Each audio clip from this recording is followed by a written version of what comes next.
everyone, it's Kirti Vishkarma. Today we are going to discuss a very important topic of professional ethics, and the topic is punishment for professional and other type of misconduct. In this topic, we are essentially going to cover up sections from 35 subsection 1, that is 35.1, 35.1a, 35.2, 35.3, 35.4, 35.5. That means from section 35.1 to section 35.5. Now, all these sections are covered under chapter number 5 of Advocates Act 1961. And now the thing is, what are the topics which are going to be covered by these sections? In sections में किन topics को cover किया जाएगा?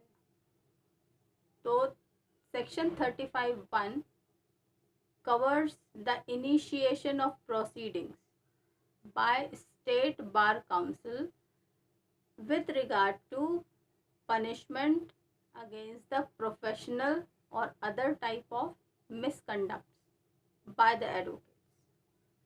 In section 35.1a, it is about the withdrawal of the initiated proceedings. जो proceedings already initiate हो चुकी हैं section 35.1 में, वो उनका withdrawal के संबंध में उसमें provided है.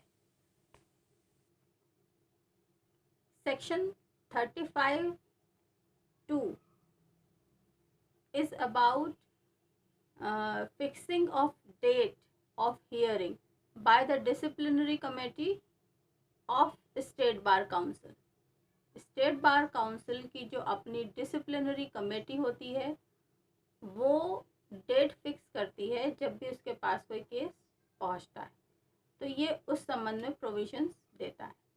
Then section 35.3 is regarding a chance of being heard by the advocates who are already convicted, who are charged of misconduct of any type or professional misconduct.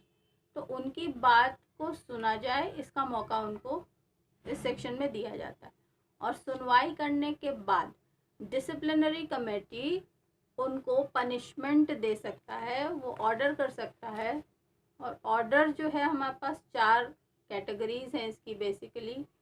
पहला है कि कंप्लेंट डिसमिस हो सकती है. दूसरी बात है कि रिप्रिमांड ऑफ एडवोकेट के बारे में है. तीसरी बात है कि एडवोकेट को कुछ समय के लिए जुडिशियल अथॉरिटीज़ को या कोर्ट को अटेंड करने से रोका जाएगा, और यानी उसके ऊपर कुछ समय के लिए प्रतिबंध लगा दिया जाएगा. And fourth is state bar council का जो रोल होता है एडवोकेट्स का, उसमें से वो नाम जो है उसका स्ट्राइक ऑफ कर दिया जाएगा. तो ये 4 तरीके से पनिशमेंट ऑर्डर हो सकते हैं under section 35.3. Section 35.4 is about debarment of the advocate. Advocate का डिबारमेंट के संबंध में है. इस के होने के बाद वो किसी भी कोर्ट को अटेंड नहीं कर सकता है.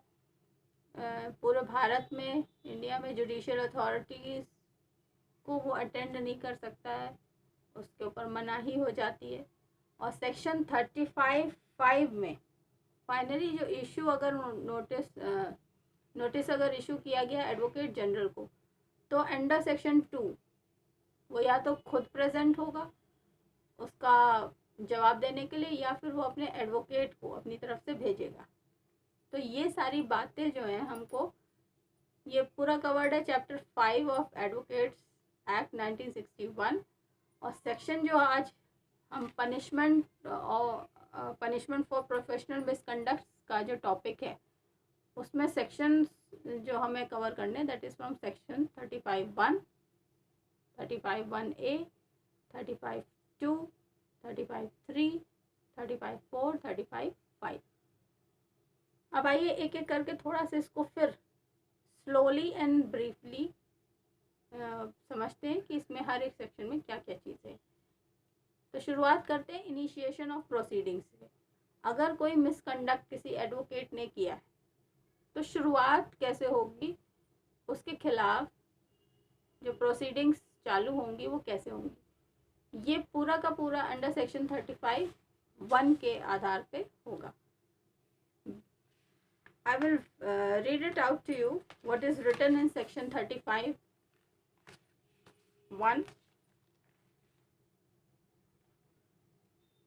Section 35(1) says, Advocate Act 1961, where on receipt of application or otherwise, State Bar Council has a reason to believe that any advocate on its roll has been guilty of professional or other misconduct, it shall refer case to disciplinary committee for disposal. तो यदि application के माध्यम से या किसी अन्य माध्यम से स्टेट बार काउंसिल के पास ये कारण उपस्थित होता है कि वो ये माने कि कोई प्रोफेशनल मिसकंडक्ट हुआ है, तो वो इस पूरे केस को अपनी खुद की डिसिप्लिनरी कमेटी के पास डिस्पोजल के लिए रेफ़र कर देता है।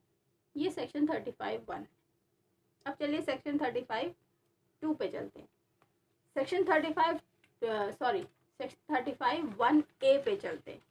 1A में मैंने कहा कि विड्रॉल के बारे में है कि ये प्रोसीडिंग्स जो इनिशिएट हो चुकी हैं, मान लीजिए डिसिप्लिनरी कमेटी के सामने जो पेंडिंग प्रोसीडिंग्स हैं उसको वापस लेने की नौबत आ जाए, तो ये एसबीसी कर सकता है on its own suo motu या फिर in accordance to some application which has been forwarded. Thereafter, section 35(2), disciplinary committee shall fix a date of hearing. यहाँ से पहले तो दो सेक्शन है 35(1) और 35(1)A में, यहाँ पे स्टेट बार काउंसिल काम कर रहा है, लेकिन 35(2) से अब डिसिप्लिनरी कमेटी का काम चालू होता है। तो वो जब उसके पास केस आ जाता है डिस्पोजल के लिए एसबीसी के द्वारा, तो फिर अब वो एक डेट फिक्स करेगा हियरिंग के लिए और उस एडवोकेट को नोटिस इशू करेगा। उसको बुलाया जाएगा कि फला फला डेट पे जब हियरिंग है आप आइए और अपनी बात रखिए। Then 35(3) provides opportunity of being heard to that advocate. तो सेक्शन 35(3) में उस एडवोकेट को अपनी बात रखने का मौका मिलेगा और उसकी पूरी बात सुनने के बाद ऑर्डर्स पास हो सकते हैं बाय डिसिप्लिनरी कमेटी। ऑर्डर्स में क्या क्या हो सकता है, 4 ऑप्शंस हैं। पहला कि या तो कंप्लेंट डिसमिस हो जाएगी या फिर reprimanding of advocate. Thirdly it can be dismissal of advocate for some time bar dismissal होगा। And fourthly the name of the advocate could be struck off from the state roll, that और state roll of SBC state bar council, तो उसका नाम ही वहाँ से काट दिया जाएगा। तो ये 4 ऑप्शंस हैं। इसमें जब हम रेप्रिमांड ऑफ एडवोकेट की बात करते हैं तो ये सेक्शन 41 के अंदर कवर होता है। तो रेप्रिमांडिंग ऑफ एडवोकेट इज सेक्शन 41। फिर इसी में थोड़ा आगे बढ़िए सेक्शन 42 पे, तो इसमें डिसिप्लिनरी कमेटी के जो पावर्स हैं वो मेंशन है। फिर सेक्शन 42 के 1, 2, 3, 4, 5 तक, इसमें 42(2) नहीं आएगा। सेक्शन 42(1) इसमें दिया है कि CRPC 1908 के अंतर्गत जो सिविल कोर्ट्स के अधिकार होते हैं, जो सिविल कोर्ट्स के पावर्स होते हैं, वो सारे के सारे powers disciplinary committee of SBC के पास होते हैं। और इन पावर्स में आप पहले भी पढ़ चुके हैं CRPC में कि समन इशू हो सकता है, डॉक्यूमेंट शो करने के लिए कॉल अप किए जा सकते हैं, then receiving evidence on affidavit is done, then it is about re-questioning any public record, and it can be a issue of commission also. तो ये सारे जो CRPC के अंदर पावर्स थे सिविल कोर्ट के, वो सारे के सारे यहाँ पे भी लागू हो जाएंगे।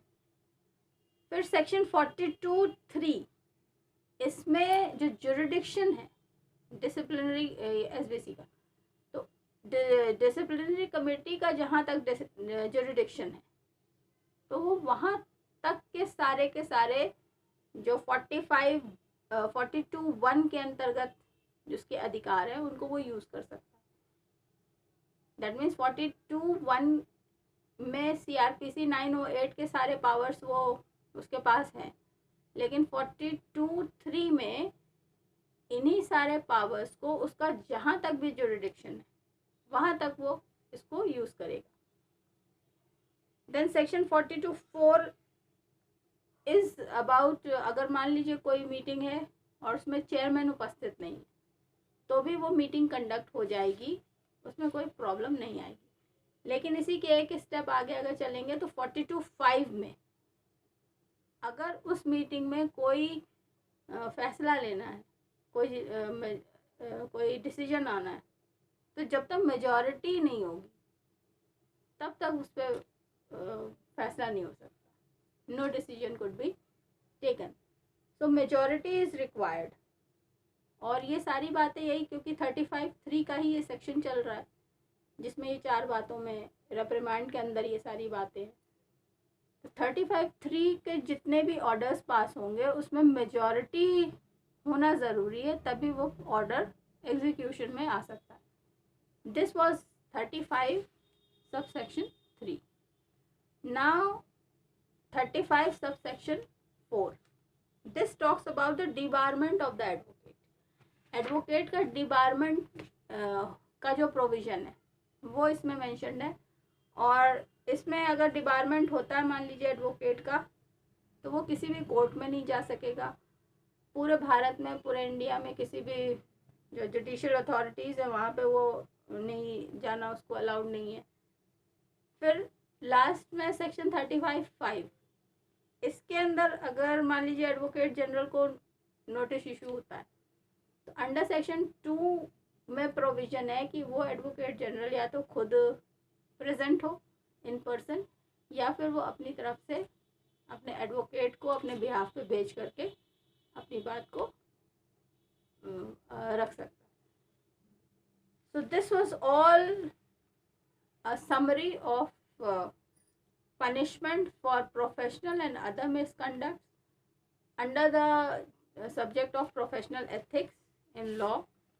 I hope this short lecture is of some help to you, which will help you in your studies and understanding of this subject.